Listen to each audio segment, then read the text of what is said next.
ತನುವು ನಿನ್ನದು ಮನವು ನಿನ್ನದು, ತನುವು ನಿನ್ನದು ಮನವು ನಿನ್ನದು, ಎನ್ನ ಜೀವನ ಘನವು ನಿನ್ನದು.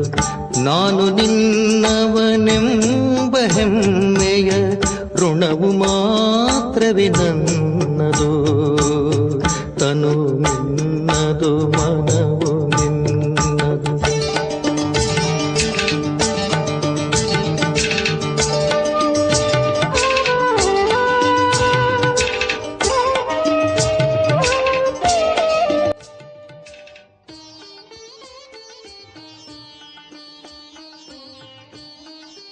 ಓಂ ಶಾಂತಿ. ಮುರುಳಿಯ ದಿನಾಂಕ 20-3-2026. ಬಾಪ್ದಾದ ಮಧುಬನ. ಮಧುರ ಮಕ್ಕಳೇ, ಪುಣ್ಯಾತ್ಮರಾಗಬೇಕೆಂದರೆ ಒಬ್ಬ ಶಿವತಂದೆಯನ್ನು ನೆನಪು ಮಾಡಿ ನೆನಪಿನಿಂದಲೇ ತುಕ್ಕು ಬಿಟ್ಟು ಹೋಗುವುದು, ಆತ್ಮವು ಪಾವನವಾಗುವುದು. ಪ್ರಶ್ನೆ: ಯಾವ ಸ್ಮೃತಿ ಇದ್ದಾಗ ಎಂದೂ ಯಾವುದೇ ಮಾತಿನಲ್ಲಿ ತಬ್ಬಿಬ್ಬಾಗುವುದಿಲ್ಲ? ಉತ್ತರ: ನಾಟಕದ ಸ್ಮೃತಿ. ಮಾಡಿಲ್ಪಟ್ಟಿರುವುದೇ ನಡೆಯುತ್ತಿದೆ. ಈಗ ಏನೂ ಹೊಸದಾಗಿ ನಡೆಯುತ್ತಿಲ್ಲ. ಈ ಅನಾದಿ ನಾಟಕವು ನಡೆಯುತ್ತಲೇ ಇರುತ್ತದೆ. ಇದರಲ್ಲಿ ಯಾವುದೇ ಮಾತಿನಲ್ಲಿ ತಬ್ಬಿಬ್ಬಾಗುವ ಅವಶ್ಯಕತೆ ಇಲ್ಲ. ಕೆಲವು ಮಕ್ಕಳು ಹೇಳುತ್ತಾರೆ, ನಮ್ಮದು ಇದು ಅಂತಿಮ 84ನೇ ಜನ್ಮವೋ ಅಥವಾ ಅಲ್ಲವೋ ಗೊತ್ತಿಲ್ಲವೆಂದು ತಬ್ಬಿಬ್ಬಾಗುತ್ತಾರೆ. ಅದಕ್ಕೆ ತಂದೆಯು ಹೇಳುತ್ತಾರೆ, ತಬ್ಬಿಬ್ಬಾಗಬೇಡಿ, ಮನುಷ್ಯನಿಂದ ದೇವತೆಯಾಗುವ ಪುರುಷಾರ್ಥ ಮಾಡಿ. ಶಿವ ಭಗವಾನುವಾಚ್: ಮಕ್ಕಳಿಗೆ ಓಂ ಶಾಂತಿಯ ಅರ್ಥವು ತಿಳಿದಿದೆ. ನಾನು ಆತ್ಮನಾಗಿದ್ದೇನೆ ಮತ್ತು ನಾನು ಆತ್ಮನ ಸ್ವಧರ್ಮವು ಶಾಂತಿಯಾಗಿದೆ. ನಾನು ಆತ್ಮ ಶಾಂತ ಸ್ವರೂಪ, ಶಾಂತಿಧಾಮದ ನಿವಾಸಿಯಾಗಿದ್ದೇನೆ. ಈ ಪಾಠವನ್ನು ಪಕ್ಕಾ ಮಾಡಿಕೊಳ್ಳುತ್ತಾ ಹೋಗಿ. ಇದನ್ನು ಯಾರು ತಿಳಿಸುತ್ತಾರೆ? ಶಿವತಂದೆ. ಶಿವತಂದೆಯನ್ನೇ ನೆನಪು ಮಾಡಬೇಕಾಗಿದೆ. ಅವರಿಗೆ ತಮ್ಮದೇ ಆದ ರಥವಿಲ್ಲ. ಆದ್ದರಿಂದ ಅವರಿಗೆ ಎತ್ತನ್ನು ತೋರಿಸುತ್ತಾರೆ. ಶಿವನ ದೇವಸ್ಥಾನದಲ್ಲಿ ಶಿವನ ಎದುರು ನಂದಿಯನ್ನು ಇಟ್ಟಿದ್ದಾರೆ. ಇದಕ್ಕೆ ಪೂರ್ಣ ಅಜ್ಞಾನವೆಂದು ಹೇಳಲಾಗುತ್ತದೆ.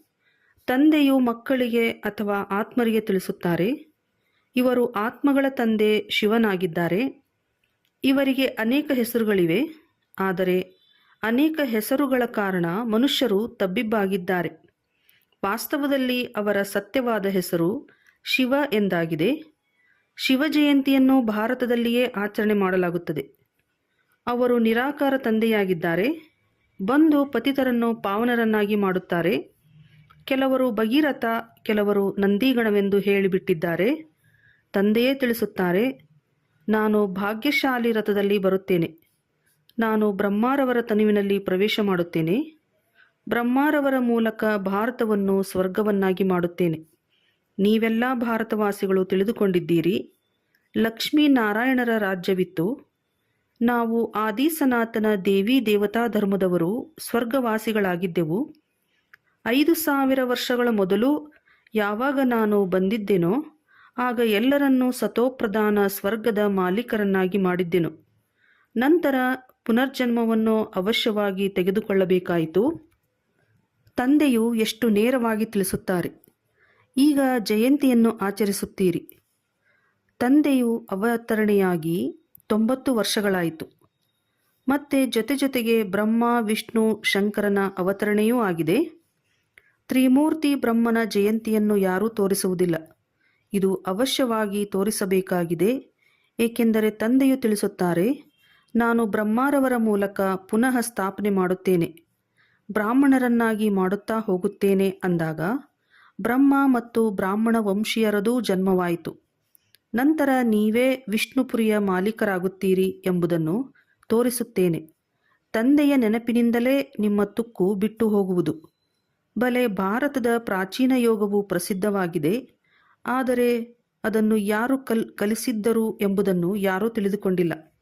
ಸ್ವಯಂ ತಂದೆಯೇ ತಿಳಿಸುತ್ತಾರೆ, ಹೇ ಮಕ್ಕಳೇ, ನೀವು ತಮ್ಮ ತಂದೆಯನ್ನು ನೆನಪು ಮಾಡಿ. ಆಸ್ತಿಯು ನಿಮಗೆ ನನ್ನಿಂದಲೇ ಸಿಗುತ್ತದೆ. ನಾನು ನಿಮ್ಮ ತಂದೆಯಾಗಿದ್ದೇನೆ. ನಾನು ಕಲ್ಪವೂ ಬರುತ್ತೇನೆ. ಬಂದು ನಿಮ್ಮನ್ನು ಮನುಷ್ಯರಿಂದ ದೇವತೆಗಳನ್ನಾಗಿ ಮಾಡುತ್ತೇನೆ. ಏಕೆಂದರೆ ನೀವು ದೇವಿ ದೇವತೆಗಳಾಗಿದ್ದಿರಿ. ನಂತರ 84 ಜನ್ಮಗಳನ್ನು ತೆಗೆದುಕೊಳ್ಳುತ್ತಾ ಪತಿತರಾಗಿದ್ದೀರಿ. ರಾವಣನ ಮತದಂತೆ ನಡೆಯುತ್ತಿದ್ದೀರಿ. ಈಶ್ವರೀಯ ಮತದಿಂದ ನೀವು ಸ್ವರ್ಗದ ಮಾಲೀಕರಾಗುತ್ತೀರಿ. ತಂದೆಯು ತಿಳಿಸುತ್ತಾರೆ, ನಾನು ಕಲ್ಪದ ಮೊದಲು ಸಹ ಬಂದಿದ್ದೆನು. ಏನೆಲ್ಲವೂ ಕಳೆಯುತ್ತದೆಯೋ ಅದು ಕಲ್ಪಕಲ್ಪವೂ ಆಗುತ್ತಲೇ ಇರುವುದು. ತಂದೆಯು ಪುನಃ ಬಂದು ಇವರಲ್ಲಿ ಪ್ರವೇಶ ಮಾಡುತ್ತಾರೆ. ಈ ದಾದಾರವರನ್ನು ಬಿಡಿಸುತ್ತಾರೆ. ನಂತರ ಇವರೆಲ್ಲರ ಪಾಲನೆ ಮಾಡಿಸುತ್ತಾರೆ. ನಾವೇ ಸತ್ಯುಗದಲ್ಲಿದ್ದೆವು. ನಾವು ಭಾರತವಾಸಿಗಳೇ 84 ಜನ್ಮಗಳನ್ನು ತೆಗೆದುಕೊಳ್ಳಬೇಕಾಯಿತು ಎಂಬುದನ್ನು ನೀವು ತಿಳಿದುಕೊಂಡಿದ್ದೀರಿ. ಮೊಟ್ಟ ಮೊದಲು ನೀವು ಸರ್ವಗುಣ ಸಂಪನ್ನರು, 16 ಕಲಾ ಸಂಪೂರ್ಣರಾಗಿದ್ದಿರಿ. ಯಥಾ ರಾಜ ರಾಣಿ ತಥಾ ಪ್ರಜಾ ನಂಬರ್ವಾರ್. ಎಲ್ಲರೂ ರಾಜರಾಗಲು ಸಾಧ್ಯವಿಲ್ಲ. ಆದ್ದರಿಂದ ತಂದೆಯು ತಿಳಿಸುತ್ತಾರೆ, ನಿಮ್ಮದು ಸತ್ಯಯುಗದಲ್ಲಿ 8 ಜನ್ಮಗಳು, ತ್ರೇತಾಯುಗದಲ್ಲಿ 12 ಜನ್ಮಗಳು. ಇದೇ ರೀತಿ ತಮ್ಮನ್ನು ತಿಳಿದುಕೊಳ್ಳಿ. ನಾವು ಈ ಪಾತ್ರವನ್ನು ಅಭಿನಯಿಸಿದ್ದೇವೆ. ಮೊದಲು ಸೂರ್ಯವಂಶಿ ರಾಜಧಾನಿಯಲ್ಲಿ ಪಾತ್ರವನ್ನು ಅಭಿನಯಿಸಿದೆವು. ನಂತರ ಚಂದ್ರವಂಶದಲ್ಲಿ ಮತ್ತೆ ಕೆಳಗಿಳಿಯುತ್ತಾ ವಾಮ ಮಾರ್ಗದಲ್ಲಿ ಬಂದೆವು. 63 ಜನ್ಮಗಳನ್ನು ತೆಗೆದುಕೊಂಡೆವು. ಭಾರತವಾಸಿಗಳೇ ಪೂರ್ಣ 84 ಜನ್ಮಗಳನ್ನು ತೆಗೆದುಕೊಂಡಿದ್ದಾರೆ. ಮತ್ಯಾವ ಧರ್ಮದವರೂ ಇಷ್ಟು ಜನ್ಮಗಳನ್ನು ತೆಗೆದುಕೊಳ್ಳುವುದಿಲ್ಲ. ಗುರುನಾನಕರಿಗೆ 500 ವರ್ಷಗಳಾಯಿತು. ಅವರದು ಸುಮಾರು 12-14 ಜನ್ಮಗಳಿರಬಹುದು. ಕ್ರಿಶ್ಚಿಯನ್ನರು 2000 ವರ್ಷಗಳಲ್ಲಿ 60 ಪುನರ್ಜನ್ಮಗಳನ್ನು ತೆಗೆದುಕೊಂಡಿರುತ್ತಾರೆ. ವೃದ್ಧಿಯಾಗುತ್ತಾ ಹೋಗುತ್ತದೆ. ಪುನರ್ಜನ್ಮಗಳನ್ನು ತೆಗೆದುಕೊಳ್ಳುತ್ತಾ ಹೋಗುತ್ತಾರೆ. ಬುದ್ಧಿಯಲ್ಲಿ ಇದನ್ನು ವಿಚಾರ ಮಾಡಿ. ನಾವೇ 84 ಜನ್ಮಗಳನ್ನು ತೆಗೆದುಕೊಂಡಿದ್ದೇವೆ. ಮತ್ತೆ ಸತೋ ಪ್ರಧಾನರಾಗಬೇಕಾಗಿದೆ. ಏನೆಲ್ಲವೂ ಕಳೆಯಿತೋ ಅದು ಡ್ರಾಮಾದಲ್ಲಿ ಏನು ಮಾಡಲ್ಪಟ್ಟಿದೆಯೋ ಅದೇ ಪುನರಾವರ್ತನೆಯಾಗುವುದು. ನಿಮ್ಮನ್ನು ಬೇಹದ್ದಿನ ಚರಿತ್ರೆಯಲ್ಲಿ ಕರೆದುಕೊಂಡು ಹೋಗುತ್ತೇನೆ. ನೀವು ಪುನರ್ಜನ್ಮವನ್ನು ತೆಗೆದುಕೊಂಡು ಬಂದಿದ್ದೀರಿ. ನೀವೀಗ 84 ಜನ್ಮಗಳನ್ನು ಪೂರ್ಣ ಮಾಡಿದ್ದೀರಿ. ಈಗ ಪುನಃ ತಂದೆಯು ನೆನಪು ತರಿಸಿದರು, ಮಕ್ಕಳೇ, ನಿಮ್ಮ ಮನೆಯು ಶಾಂತಿಧಾಮವಾಗಿದೆ. ಆತ್ಮದ ರೂಪವೇನಾಗಿದೆ? ಬಿಂದು. ಅಲ್ಲಿ ಹೇಗೆ ಬಿಂದುಗಳ ವೃಕ್ಷವಿರುತ್ತದೆ? ಆತ್ಮಗಳದು ನಂಬರ್ವಾರ್ ವೃಕ್ಷವಾಗಿದೆ. ನಂಬರ್ವಾರ್ ಆಗಿ ಕೆಳಗೆ ಬರುತ್ತಾರೆ. ಪರಮಾತ್ಮನೂ ಬಿಂದುವಾಗಿದ್ದಾರೆ. ಅವರು ಇಷ್ಟು ದೊಡ್ಡ ಲಿಂಗವಾಗಿದ್ದಾರೆ ಎಂದಲ್ಲ. ತಂದೆಯು ತಿಳಿಸುತ್ತಾರೆ, ನೀವು ನನ್ನ ಮಕ್ಕಳಾಗುತ್ತೀರೆಂದರೆ ನಾನು ನಿಮ್ಮನ್ನು ಸ್ವರ್ಗದ ಮಾಲೀಕರನ್ನಾಗಿ ಮಾಡುತ್ತೇನೆ. ಮೊದಲು ನೀವು ನನ್ನವರಾದರೆ ನಾನು ನಿಮಗೆ ಓದಿಸುತ್ತೇನೆ. ಬಾಬಾ, ನಾವು ನಿಮ್ಮವರಾಗಿದ್ದೇವೆ ಎಂದು ಹೇಳುತ್ತೀರಿ. ಜೊತೆಗೆ ಓದಲೂ ಬೇಕಾಗಿದೆ. ನನ್ನವರಾದ ಕೂಡಲೇ ನಿಮ್ಮ ವಿದ್ಯಾಭ್ಯಾಸವು ಆರಂಭವಾಗಿ ಬಿಟ್ಟಿತು. ತಂದೆಯು ತಿಳಿಸುತ್ತಾರೆ, ಮಕ್ಕಳೇ, ನಿಮ್ಮದು ಇದು ಅಂತಿಮ ಜನ್ಮವಾಗಿದೆ. ಆದ್ದರಿಂದ ಕಮಲಪುಷ್ಪ ಸಮಾನ ಪವಿತ್ರರಾಗಿರಿ. ಬಾಬಾ, ನಾವು ತಮ್ಮಿಂದ ಆಸ್ತಿಯನ್ನು ತೆಗೆದುಕೊಳ್ಳುವುದಕ್ಕಾಗಿ ಎಂದಿಗೂ ಪತಿತರಾಗುವುದಿಲ್ಲ ಎಂದು ಮಕ್ಕಳು ಪ್ರತಿಜ್ಞೆ ಮಾಡುತ್ತಾರೆ. 63 ಜನ್ಮಗಳಂತೂ ಪತಿತರಾದಿರಿ. ಇದು 84 ಜನ್ಮಗಳ ಕಥೆಯಾಗಿದೆ. ತಂದೆಯು ಬಂದು ಸಹಜ ಮಾಡಿ ತಿಳಿಸುತ್ತಾರೆ. ಹೇಗೆ ಲೌಕಿಕ ತಂದೆಯು ತಿಳಿಸುತ್ತಾರೆ, ಹಾಗೆಯೇ ಇವರು ಬೇಹದ್ದಿನ ತಂದೆಯಾಗಿದ್ದಾರೆ. ಬಂದು ಆತ್ಮಗಳೊಂದಿಗೆ ಮಕ್ಕಳೇ ಮಕ್ಕಳೇ ಎಂದು ಮಾತನಾಡುತ್ತಾರೆ. ಶಿವರಾತ್ರಿಯನ್ನೂ ಆಚರಿಸುತ್ತಾರೆ. ಇದು ಅರ್ಧಕಲ್ಪದ ದಿನ ಮತ್ತು ಅರ್ಧಕಲ್ಪದ ರಾತ್ರಿಯಾಗಿದೆ. ಈಗ ರಾತ್ರಿಯ ಅಂತ್ಯ ಮತ್ತು ದಿನದ ಆದಿಯ ಸಂಗಮವಾಗಿದೆ. ಭಾರತವು ಸತ್ಯಯುಗವಾಗಿದ್ದಾಗ ದಿನವಾಗಿತ್ತು. ಸತ್ಯ ತ್ರೇತಾಯುಗಕ್ಕೆ ಬ್ರಹ್ಮನ ದಿನವೆಂದು ಹೇಳಲಾಗುತ್ತದೆ. ನೀವು ಬ್ರಾಹ್ಮಣರಾಗಿದ್ದೀರಿ. ನೀವು ಬ್ರಾಹ್ಮಣರಿಗೆ ಗೊತ್ತಿದೆ, ಈಗ ನಮ್ಮ ರಾತ್ರಿಯು ಪೂರ್ಣವಾಗುತ್ತಿದೆ. ಈಗ ತಮೋಪ್ರಧಾನ ಭಕ್ತಿಯಾಗಿದೆ. ಗುಡಿ ಗೋಪುರಗಳನ್ನು ಸುತ್ತುತ್ತಿರುತ್ತಾರೆ. ಎಲ್ಲರ ಪೂಜೆ ಮಾಡುತ್ತಾರೆ. 3 ದಾರಿಗಳು ಸೇರುವ ಸ್ಥಾನವನ್ನೂ ಪೂಜಿಸುತ್ತಾರೆ. ಮನುಷ್ಯರ ಶರೀರಕ್ಕೂ ಪೂಜೆ ಮಾಡುತ್ತಾರೆ. ಸನ್ಯಾಸಿಗಳು ತಮ್ಮನ್ನು ಶಿವೋಹಂ ಎಂದು ಹೇಳಿ ಕುಳಿತು ಬಿಡುತ್ತಾರೆ. ಮತ್ತೆ ಮಾತೆಯರು ಹೋಗಿ ಅವರ ಪೂಜೆ ಮಾಡುತ್ತಾರೆ. ಬ್ರಹ್ಮ ತಂದೆಯು ಬಹಳ ಅನುಭವಿಯಾಗಿದ್ದಾರೆ. ತಿಳಿಸುತ್ತಾರೆ, ನಾನೂ ಸಹ ಬಹಳ ಪೂಜೆ ಮಾಡಿದೆನು. ಆದರೆ ಆ ಸಮಯದಲ್ಲಿ ಜ್ಞಾನವಂತೂ ಇರಲಿಲ್ಲ. ಹೂಗಳನ್ನು ಎರಚುತ್ತಿದ್ದೆವು. ಇದೂ ಸಹ ಮೋಸವಾಯಿತು. ಆದರೆ ಇದೆಲ್ಲವೂ ಪುನಃ ಆಗುವುದು. ಭಕ್ತರ ರಕ್ಷಕನು ಭಗವಂತನಾಗಿದ್ದಾರೆ, ಏಕೆಂದರೆ ಎಲ್ಲರೂ ದುಃಖಿಯಾಗಿದ್ದಾರೆ. ತಂದೆಯು ತಿಳಿಸುತ್ತಾರೆ, ದ್ವಾಪರ ಯುಗದಿಂದ ಹಿಡಿದು ನೀವು ಗುರುಗಳನ್ನು ಮಾಡಿಕೊಳ್ಳುತ್ತಾ ಬಂದಿರಿ ಮತ್ತು ಭಕ್ತಿ ಮಾರ್ಗದಲ್ಲಿ ಇಳಿಯುತ್ತಾ ಬಂದಿದ್ದೀರಿ. ಇಲ್ಲಿಯವರೆಗೂ ಸಾಧು ಸಂತರು ಸಾಧನೆ ಮಾಡುತ್ತಾರೆ. ತಂದೆಯು ತಿಳಿಸುತ್ತಾರೆ, ನಾನು ಅವರ ಉದ್ಧಾರವನ್ನೂ ಮಾಡುತ್ತೇನೆ. ಸಂಗಮಯುಗದಲ್ಲಿ ನಿಮ್ಮದು ಸದ್ಗತಿಯಾಗಿ ಬಿಡುತ್ತದೆ. ನಂತರ ನೀವು 84 ಜನ್ಮಗಳನ್ನು ತೆಗೆದುಕೊಳ್ಳುತ್ತೀರಿ. ತಂದೆಗೆ ಜ್ಞಾನಸಾಗರ ಮನುಷ್ಯ ಸೃಷ್ಟಿಯ ಬೀಜ ರೂಪ ಎಂದು ಹೇಳಲಾಗುತ್ತದೆ. ಸತ್ ಚಿತ್ ಆನಂದ ಸ್ವರೂಪ ಆಗಿದ್ದಾರೆ. ಅವರು ಎಂದೂ ವಿನಾಶ ಹೊಂದುವುದಿಲ್ಲ. ಅವರಲ್ಲಿ ಜ್ಞಾನವಿದೆ. ಜ್ಞಾನಸಾಗರ ಪ್ರೀತಿಯ ಸಾಗರ ಆಗಿದ್ದಾರೆ. ಅಂದ ಮೇಲೆ ಅವರಿಂದ ಅವಶ್ಯವಾಗಿ ಆಸ್ತಿ ಸಿಗಬೇಕಾಗಿದೆ. ಈಗ ಮಕ್ಕಳಿಗೆ ಆಸ್ತಿಯೂ ಸಿಗುತ್ತಿದೆ. ಶಿವ ತಂದೆಯಲ್ಲವೇ? ಅವರು ಅಂದರೆ ಬ್ರಹ್ಮ ತಂದೆಯೂ ಕೂಡ ತಂದೆಯಾಗಿದ್ದಾರೆ. ಇವರೂ ನಿಮ್ಮ ತಂದೆಯಾಗಿದ್ದಾರೆ. ಶಿವತಂದೆಯು ಬ್ರಹ್ಮಾರವರ ಮೂಲಕ ನಿಮಗೆ ಓದಿಸುತ್ತಾರೆ. ಆದ್ದರಿಂದ ಪ್ರಜಾಪಿತ ಬ್ರಹ್ಮಕುಮಾರ ಕುಮಾರಿಯರೆಂದು ಹೇಳಲಾಗುತ್ತದೆ. ಎಷ್ಟೊಂದು ಮಂದಿ ಬಿಕೆಗಳು ಇದ್ದಾರೆ. ನಮಗೆ ತಂದೆಯಿಂದ ಆಸ್ತಿ ಸಿಗುತ್ತದೆ, ತಂದೆಯು ನಮ್ಮನ್ನು ನರಕವಾಸಿಗಳಿಂದ ಸ್ವರ್ಗವಾಸಿಗಳನ್ನಾಗಿ ಮಾಡುತ್ತಾರೆ ಎಂದು ಹೇಳುತ್ತಾರೆ. ತಂದೆಯು ತಿಳಿಸುತ್ತಾರೆ, ಹೇ ಮಕ್ಕಳೇ, ನನ್ನೊಬ್ಬನನ್ನೇ ನೆನಪು ಮಾಡಿ. ಆಗ ನಿಮ್ಮ ತಲೆಯ ಮೇಲಿರುವ ಪಾಪಗಳ ಹೊರೆಯು ಭಸ್ಮವಾಗುವುದು ಮತ್ತು ನೀವು ಸತೋಪ್ರಧಾನರಾಗಿ ಬಿಡುತ್ತೀರಿ. ನೀವು ಸತ್ಯ ಚಿನ್ನ, ಸತ್ಯ ಆಭರಣ ಆಗಿದ್ದೀರಿ. ಆತ್ಮ ಮತ್ತು ಶರೀರ ಎರಡೂ ಸತೋಪ್ರಧಾನವಾಗಿದ್ದು, ಆತ್ಮವು ಮತ್ತೆ ಸತೋ ರಜೋ ತಮೋ ಆದಾಗ ಶರೀರವೂ ಅಂತಹ ತಮೋ ಗುಣವಾದದ್ದೇ ಸಿಗುತ್ತದೆ. ತಂದೆಯು ನಿಮಗೆ ಸಲಹೆ ನೀಡುತ್ತಾರೆ, ಮಕ್ಕಳೇ, ನನ್ನನ್ನು ನೆನಪು ಮಾಡಿ. ಹೇ ಪತಿತ ಪಾವನ, ಬನ್ನಿ ಎಂದು ನನ್ನನ್ನು ಕರೆಯುತ್ತೀರಲ್ಲವೇ? ಭಾರತದ ಪ್ರಾಚೀನ ರಾಜಯೋಗವು ಪ್ರಸಿದ್ಧವಾಗಿದೆ. ಈಗ ನಿಮಗೆ ಆ ರಾಜಯೋಗವನ್ನು ಕಲಿಸುತ್ತಿದ್ದೇನೆ.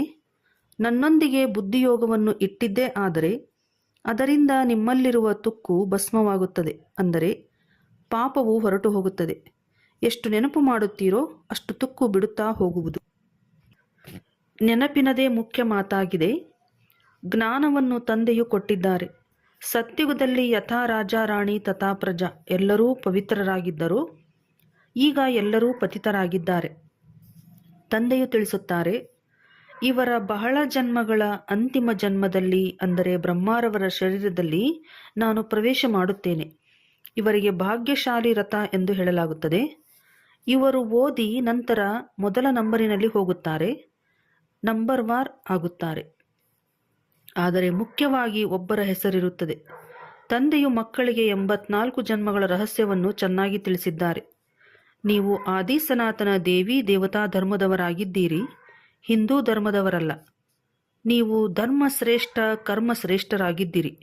ನಂತರ ರಾವಣನ ಪ್ರವೇಶತೆಯಾಗಿದ್ದರಿಂದ ಕರ್ಮಭ್ರಷ್ಟ ಧರ್ಮಭ್ರಷ್ಟರಾಗಿದ್ದೀರಿ. ತಮ್ಮನ್ನು ದೇವಿ ದೇವತೆಗಳೆಂದು ಕರೆಸಿಕೊಳ್ಳುವುದರಲ್ಲಿ ಸಂಕೋಚವಾಗುತ್ತದೆ. ಆದ್ದರಿಂದ ಹಿಂದೂ ಎಂದು ಹೆಸರಿಟ್ಟು ಬಿಟ್ಟಿದ್ದಾರೆ. ವಾಸ್ತವದಲ್ಲಿ ಆದಿ ಸನಾತನ ದೇವಿ ದೇವತಾ ಧರ್ಮದವರಾಗಿದ್ದೀರಿ. ನೀವು 84 ಜನ್ಮಗಳನ್ನು ತೆಗೆದುಕೊಂಡು ಪತಿತರಾಗಿ ಬಿಟ್ಟಿದ್ದೀರಿ.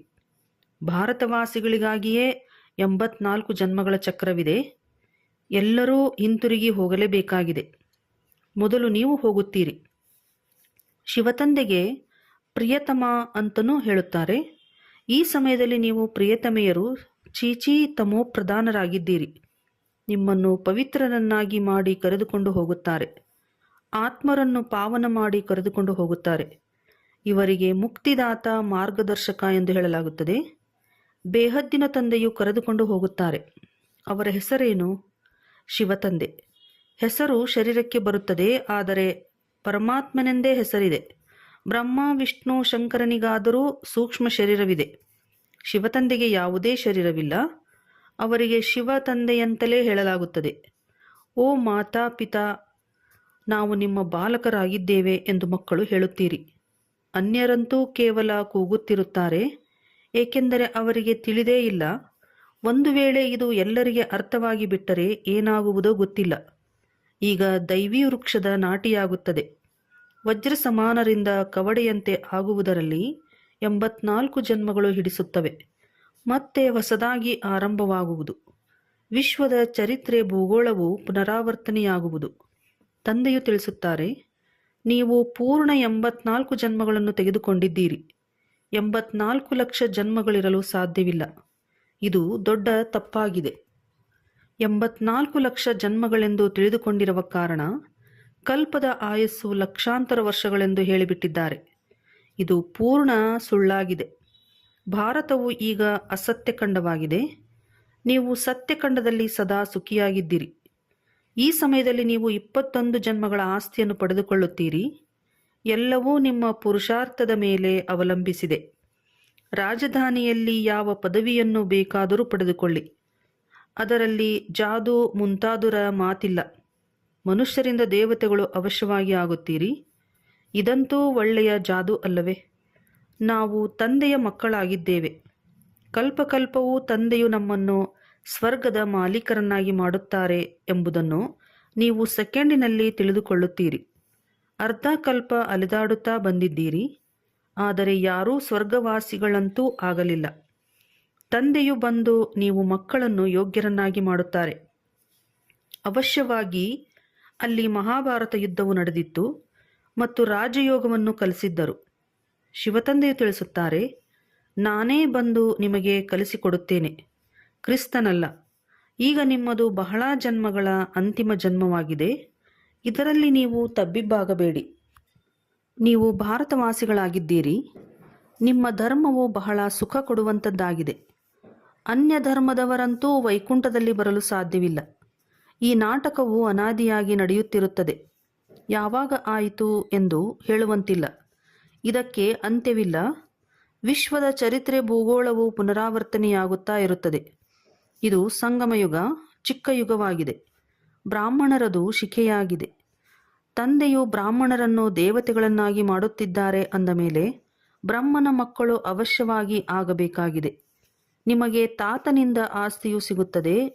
ಎಲ್ಲಿಯವರೆಗೆ ತಮ್ಮನ್ನು ಬಿಕೆ ಅಂದರೆ ಬ್ರಹ್ಮಕುಮಾರ ಕುಮಾರಿಯರು ಎಂದು ತಿಳಿದುಕೊಳ್ಳುವುದಿಲ್ಲವೋ ಅಲ್ಲಿಯವರೆಗೆ ಆಸ್ತಿಯು ಹೇಗೆ ಸಿಗುವುದು? ಆದರೂ ಸಹ ಯಾರಾದರೂ ಅಲ್ಪ ಸ್ವಲ್ಪ ಜ್ಞಾನವನ್ನು ಕೇಳಿದರೂ ಸಾಧಾರಣ ಪ್ರಜೆಗಳಲ್ಲಿ ಬರುತ್ತಾರೆ.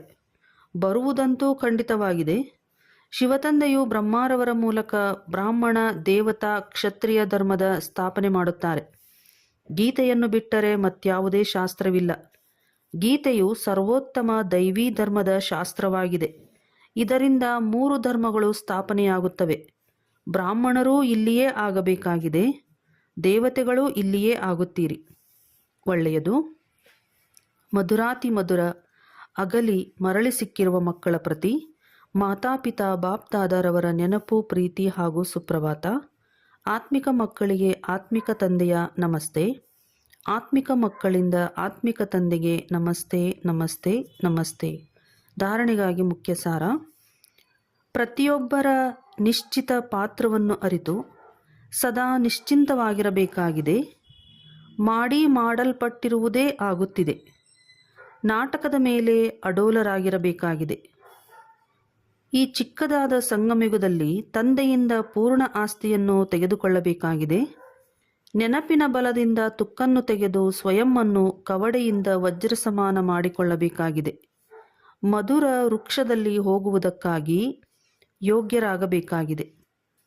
ವರದಾನ: ಸದಾ ಒಬ್ಬ ತಂದೆಯ ನೆನಪಿನಲ್ಲಿ ಮಗ್ನರಾಗಿದ್ದು ಏಕರಸ ಸ್ಥಿತಿಯನ್ನಾಗಿ ಮಾಡಿಕೊಳ್ಳುವಂತಹ ಸಾಕ್ಷಿ ದೃಷ್ಟ ಆಗಿರಿ.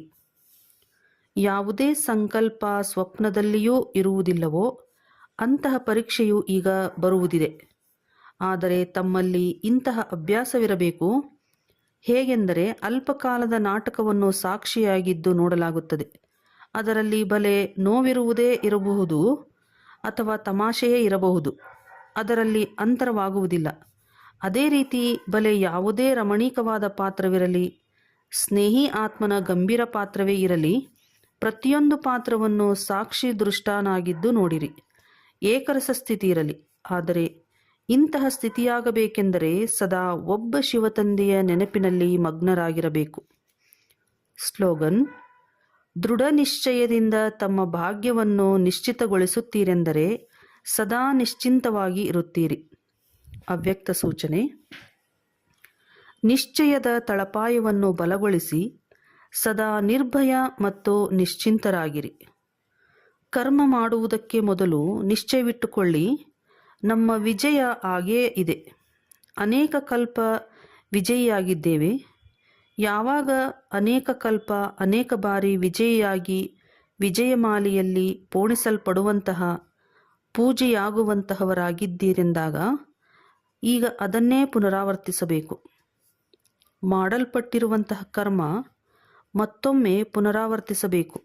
ಅದಕ್ಕೆ ಹೇಳಲಾಗುತ್ತದೆ ಮಾಡಲ್ಪಟ್ಟಿರುವ ನಾಟಕ ಎಂದು.